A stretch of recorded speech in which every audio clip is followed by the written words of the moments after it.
Аким области встречался, говорил на эту тему все. Сейчас мы будем так говорить. Решение сегодня за областным. Если они поддержат нас, то тогда мы будем выносить на маслихат, будем выносить на обсуждение депутатов, будем выносить на общественный совет, и тогда эта процедура будет идти. Вы, наверное, знаете, что глава государства дал поручение порядка 500 улиц в Казахстане переименовать в честь наших героев, но так сложилось, что мы город послевоенный.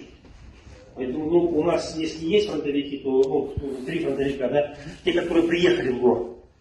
Но вместе с тем же мы сегодня же тоже не прилетели с Луны, так же? Это ж наши сегодня. Алия Молдывова, так же?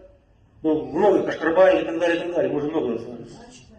Поэтому решение было такое, на Российской комиссии предложение было сделано.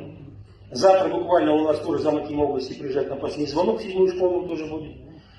Вчера я тоже с ним еще раз проговаривал. Вопрос на контроле Акима области, поэтому вопрос переименования улиц он назрел, господа. Хотим мы или не хотим, время пришло.